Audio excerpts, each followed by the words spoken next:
Hey, this is Maginoni, and I thought I'd, just for the fun of it, do something a little bit different for reviews. It's called Hit or Shit. Now, uh, after I say what it is, I'll give you a little bit of a reason as to why I think that. Okay, let's take a look at Rebirth, um, Super Action Comics number 958. Overall, I'd say this is a hit. It's, I think, from at least compared to some of the previous Action Comics that I've read, they seem to be pulling themselves into something like a much better storytelling. The art's pretty decent.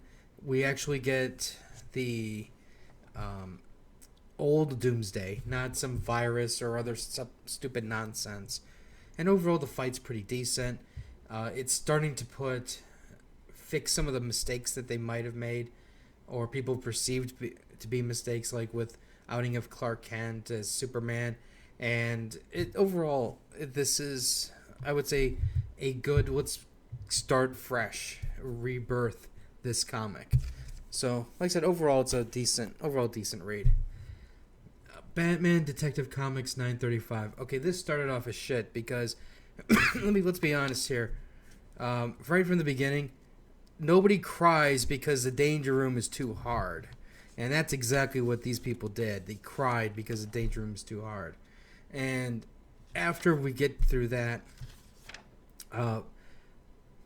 it starts becoming a much better book.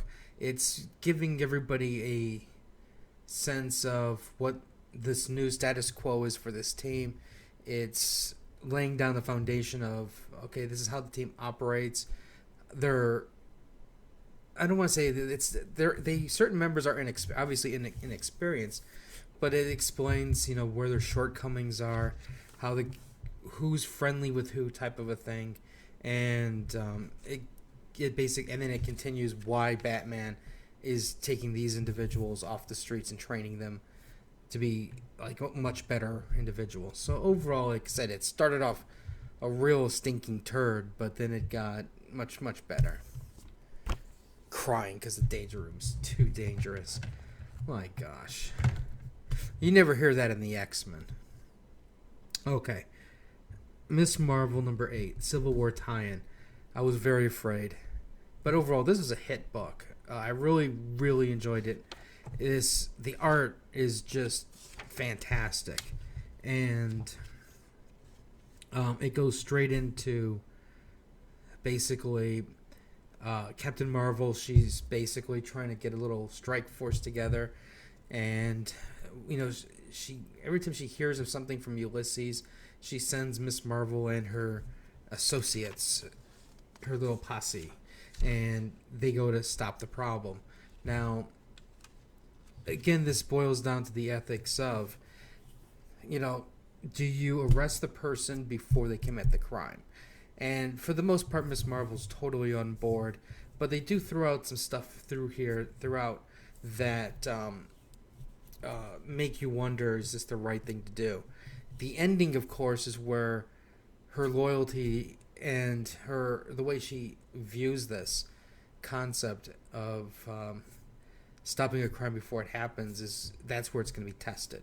So overall, I thought this as a tie-in, this did one far better wonder. I mean, in terms of the story development, than a lot of these other tie-ins.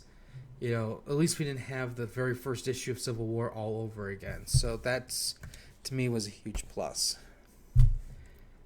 All right, Ultimates number 8, Civil War tie-in 2. Again, I think this is also another hit.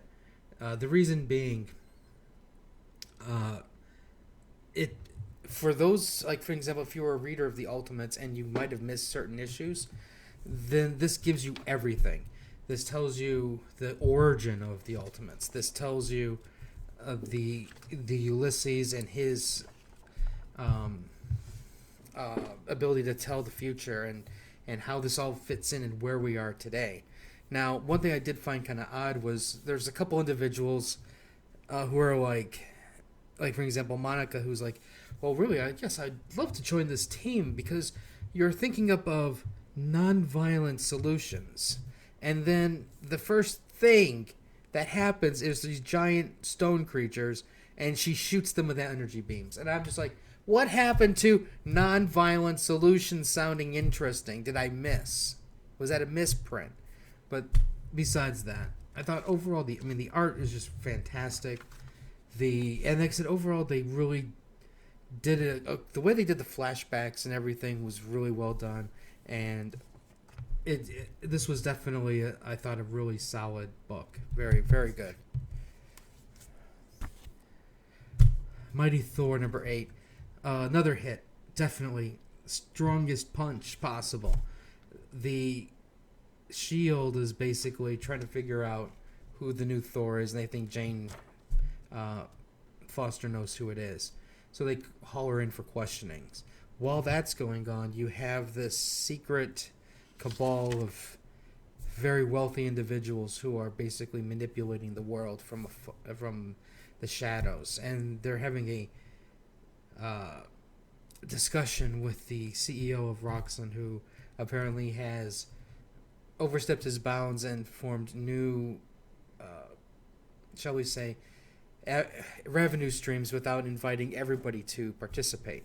So, and there's a little confrontation with that. So overall, I thought this was a really, really solid book. You know, Aaron's doing a fantastic job. This book deserves to be a top 10 book, and it's just a shame that it's not. Uncanny Avengers #10. Surprisingly, this is a hit. The merger of Ultron and Hank Pym, this is something that, you know, it looks very innocent and then on the outside, but everybody knows there's something wrong.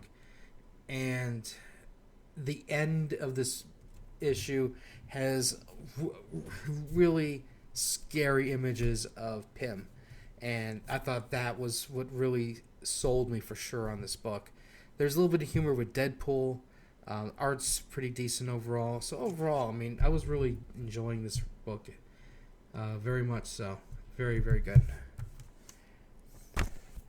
You know, I don't know. All I'm going to say about this book here is I shouldn't have bought it, because this is just a movie tie-in. So, and I think they went to the well too much with that. All right, Moon Girl and Devil Dinosaur. Again, this is the sucker punch, because this is such a great book. Another solid hit. Basically, what we have is Moon Girl's powers manifesting, and she's swapping minds with Devil Dinosaur. And so, like, she's rampaging through school, acting like a dinosaur, and Devil Dinosaur's like, hey, what am I doing here? Type thing. And this happens on a couple of occasions.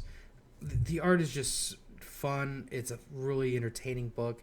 You know, it's just this is one of those types of books that you get people who, you know, like, for an example, you know, you have friends who don't want the superhero vibe. You know, maybe you have a sister or something like that.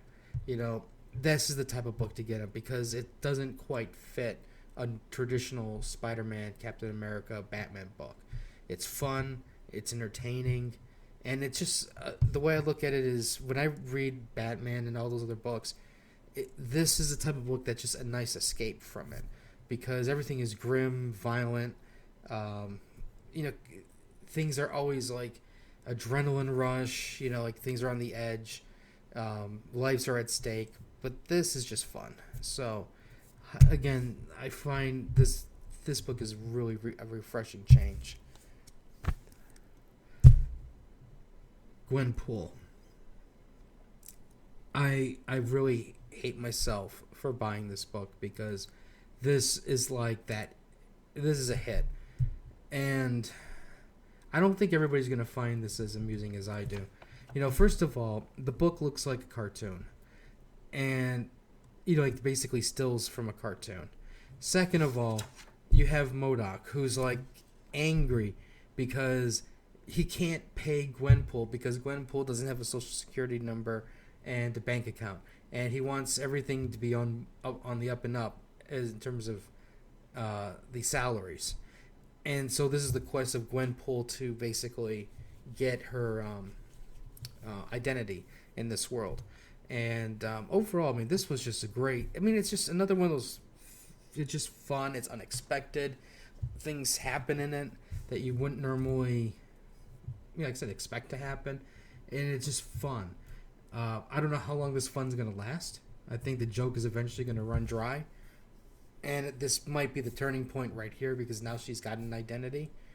But again, great read. Doctor Strange #9. Another very, well, I kind of want to say very strong hit, but this was a good, really good book overall. The art's been fantastic in the series, and basically, Doctor Strange and his companions have finally gathered all the magic that they can find, and they're about ready to make a counterattack. And while that's going on, the thing in the basement has also been let loose, and it's on the move also. So overall, I mean, definitely not a book to jump into in the middle, but pick up from the Last Days of Magic Part 1, and this is definitely a good one. Nighthawk 2, shit. For sure. This book, I mean, I'm reading this book, and I'm going, I've seen the story happen so many times. Here's